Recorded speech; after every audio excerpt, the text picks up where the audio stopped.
La situación actual de la prostitución comienza a mudarse de las calles y se asienta en la web. Internet está cambiando las limitaciones del negocio. Los anuncios de prostitutas y proxenetas en las redes sociales está cobrando fuerza. El mercado del sexo en la web es hoy uno de los más lucrativos a nivel mundial, con ganancias multimillonarias. Es la prostitución digital, favores sexuales por Internet, y es un trabajo de mi compañero Abraham Nava.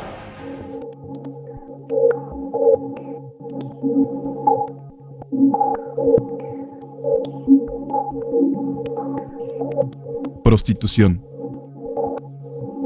Todos lo saben. El oficio más viejo del mundo. En pleno siglo XXI, no deja de causar controversias y generar opiniones divididas. ¿Debe legalizarse? ¿Deben endurecerse las sanciones a los consumidores de sexoservicio? ¿Debe desaparecer? Mientras todas estas preguntas se discuten, la vida digital sigue avanzando a pasos agigantados.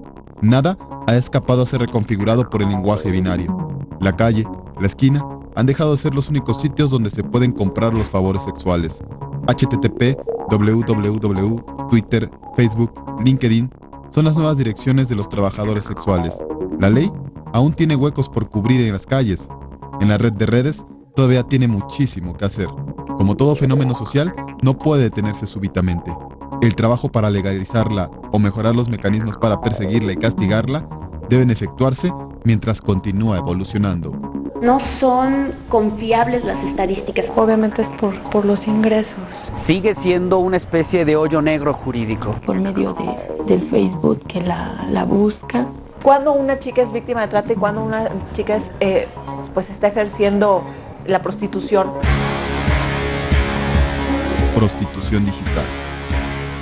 Para efectos criminales, es decir, para efectos delictivos, la prostitución voluntaria y la prostitución propia, vamos a llamarlo así, es una conducta no delictiva. Es decir, una persona puede ejercer la prostitución libremente sin que vaya a prisión. Sin embargo, el gobierno del Distrito Federal a lo largo del tiempo ha tenido dos variantes en cuanto a un par de posturas. Una postura de regulación y una postura de abolicionismo, castigándola no como un tema penal, pero sí como un tema policial. Es decir, con multas, con arrestos y con otro tipo de mecanismos también, si bien no son punitivos, son sancionadores. Datos del Instituto Nacional de Geografía, Estadística e Informática consignan en 2010 la existencia de entre 143.703 y 862.219 mujeres dedicadas al trabajo sexual. Una variación muy grande, y es que las cifras definitivas siguen siendo un pendiente en el tema de la prostitución. Lo cierto es que no son confiables las estadísticas que existen, son pocas. Y no son confiables porque tienen un problema de sesgo. Yo creería que un buen trabajo sería un trabajo a nivel nacional, no solamente en ciertas regiones. Desde ahí empezamos con el sesgo. O sea, si un investigador se va a Tlaxcala, evidentemente va a tener una cifra muy alta de trabajadores sexuales. O si se va a Chiapas, por ejemplo. Pero nunca reportan, digamos, el porcentaje o los números que hay tanto de trata como de trabajo sexual. Este es justamente uno de los argumentos de quienes se pronuncian a favor de la legalización del trabajo sexual. Para empezar, se tendría una cifra más cercana a la realidad de quienes ejercen la prostitución de manera voluntaria.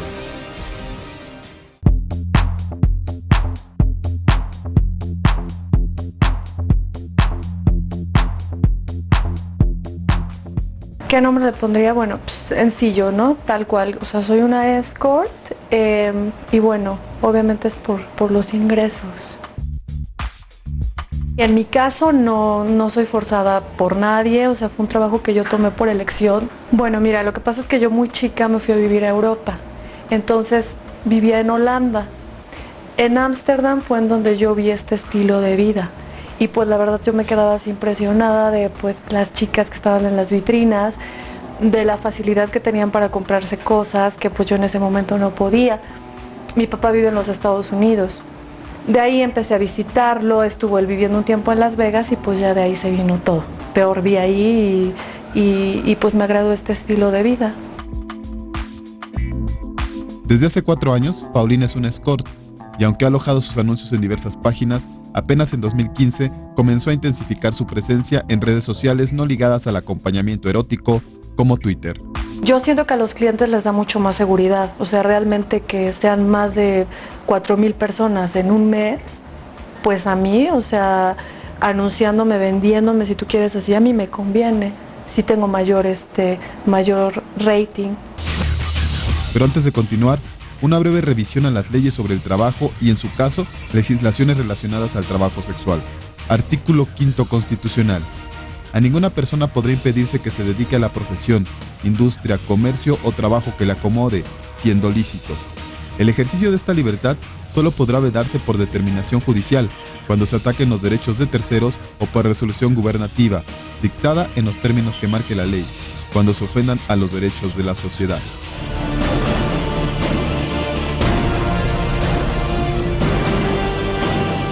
Y es aquí donde empiezan las confusiones con la trata de personas. La trata de personas es un delito que se persigue y se castiga. La prostitución puede ser una opción de trabajo autoelegida. Los regímenes de trabajo sexual y de trata de personas están íntimamente vinculados. Yo creo que es imposible regular el trabajo sexual si no se regula también y cabalmente la legislación sobre trata de personas y viceversa. El tema de fondo es, como lo comentábamos hace unos minutos, separar la trata de la prostitución, de tal manera que la prostitución no esté vinculada a la delincuencia organizada, que es lo realmente grave. Y finalmente también es importante que la prostitución ya no sea tolerada, sino que sea legal, porque pasamos de un régimen de ilegalidad a uno de tolerancia, pero la tolerancia finalmente tiene una carga negativa jurídicamente hablando. Debe de ser, si es libre, un empleo relativamente similar a los demás. Lo anterior en referencia a la legalidad o ilegalidad del trabajo sexual. A nivel estatal, en el Distrito Federal, existe la Ley de Cultura Cívica. Vayamos al artículo 24. Este considera la prostitución como una actividad que atenta contra la tranquilidad de las personas. Son infracciones a la tranquilidad, fracción 7, invitar a la prostitución o ejercerla, así como solicitar dicho servicio. En todo caso, solo procederá la presentación del probable responsable en caso de queja vecinal. Esto dentro de una lista que incluye otras acciones como poseer animales sin las medidas higiénicas adecuadas o causar ruidos que afecten notoriamente la tranquilidad y salud de los vecinos. Es decir, no es una prohibición de la actividad, pero sí un motivo de sanción en caso de queja. Cuestiones como estas llevan a los estudiosos a pensar en la necesidad de una legislación más clara y amplia para el trabajo sexual, que lo aleje de las redes de tratas para que éstas sean aún más visibles. Constitucionalmente, digamos que es más clara la postura de la Constitución frente a la trata que frente al trabajo sexual.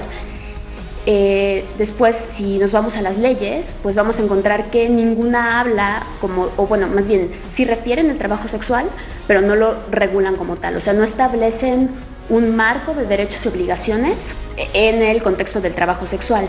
En cambio, sí hay un número muy importante de normas en materia de trata de personas. Está la Ley de Trata de Personas, digamos, la general, la federal, y después están todos los ordenamientos locales y además ya hay, digamos, programas, o sea, son normas no vinculantes. Y entonces, pues vemos que sí, el número de normas que tienen que ver con trata es mucho mayor que la que hay sobre trabajo sexual. Las que existen sobre trabajo sexual son pocas y casi todas son, digamos, condicionan el trabajo sexual.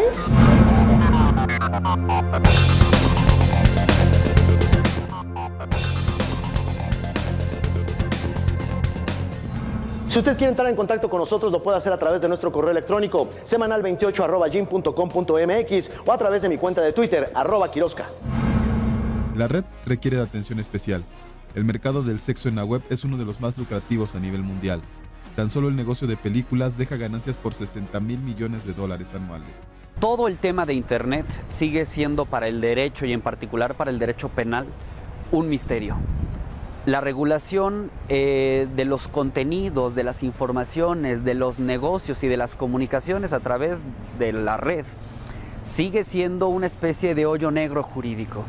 El derecho penal y en general todo el derecho como sistema armónico, lógico y congruente no ha encontrado los mecanismos para controlar este tipo de comunicaciones. ¿Por qué? Porque el anonimato que brinda el Internet permite que el infractor o las personas que intervienen en las comunicaciones estén lejos del aparato castigador. México cuenta ya con policías cibernéticas a nivel federal y estatal que han realizado trabajos en seguimiento a redes de pornografía ilegal, infantil y trata de personas.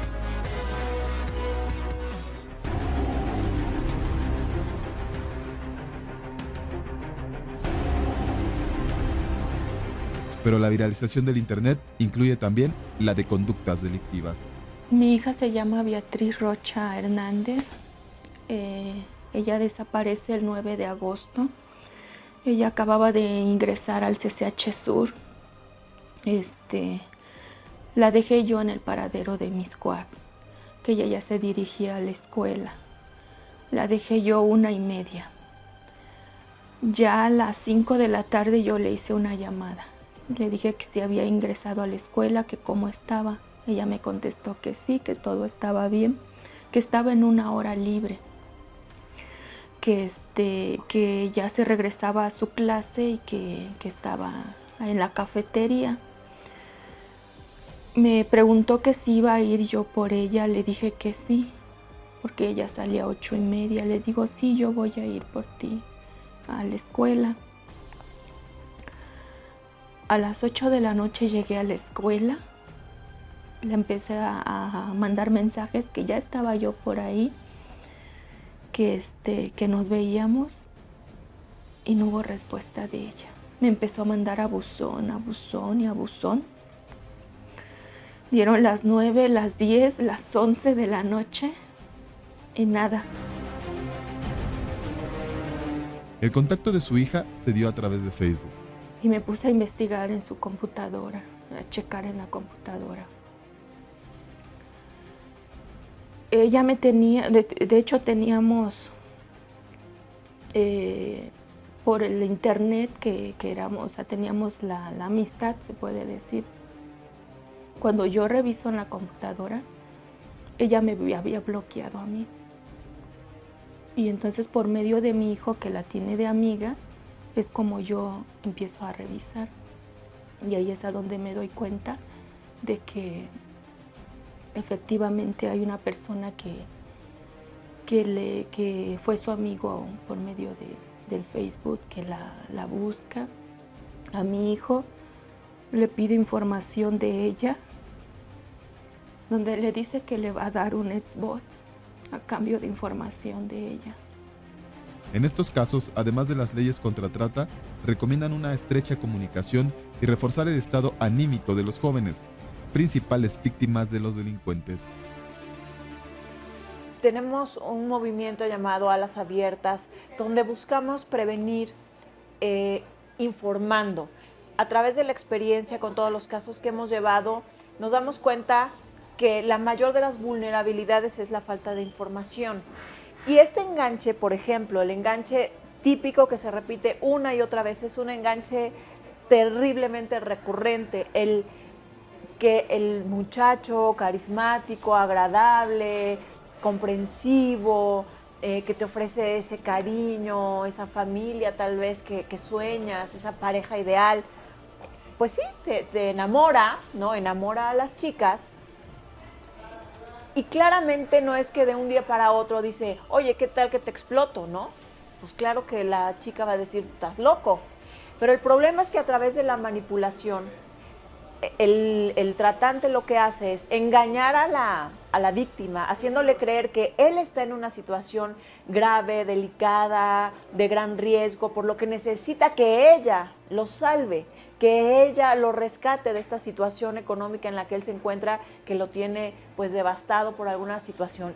Este reportaje se hizo en medio del cambio de legislaturas. Muchas de las propuestas referentes al trabajo sexual estaban en espera. No importa qué régimen o qué tipo de regulación tengamos, siempre va a haber retos, o sea, siempre va a haber cosas buenas y cosas malas. Ahora, el problema en México es que el régimen de trata de personas, o esa es mi interpretación, se está comiendo al del trabajo sexual. O sea, a lo mejor no coincidimos en cómo regular el trabajo sexual, pero lo que sí es claro es que hay que reconocerlo. O sea, no puedes estar mandando a la cárcel, por ejemplo, a trabajadores sexuales. ¿Y por qué es muy importante entender cuándo una chica es víctima de trata y cuándo una chica pues está ejerciendo la prostitución. Todas las víctimas de trata de personas, cuando son rescatadas, cuentan con 0 pesos, 0 centavos. Las víctimas no son rescatadas y tienen sus propiedades, sus coches o una casa, aunque sea donde renten. No tienen. Están en explotación. Pues yo creo que sí debería de haber una regularización porque, pues te repito, por ejemplo, en Ámsterdam, o sea, las chicas que se dedican a esto pagan impuestos. Y bueno, la cantidad de dinero que también nosotras generamos y que le generamos a otras personas, yo siento que es importante. Yo también he bailado aquí en el Distrito Federal y en Puebla, en Guadalajara, y bueno, pues sí, o sea, mucha gente también vive de nosotras, ¿no? En camerinos, la gente que cuida los lugares.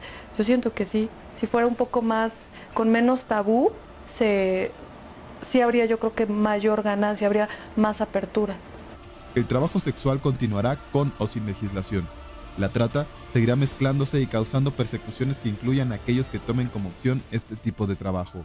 El reto de las autoridades de investigación es detener lo ilegal y el de los encargados de perfeccionar las leyes, el de dotar de una mayor certeza jurídica una actividad milenaria, polémica y ahora también con un alto grado de tecnología binaria.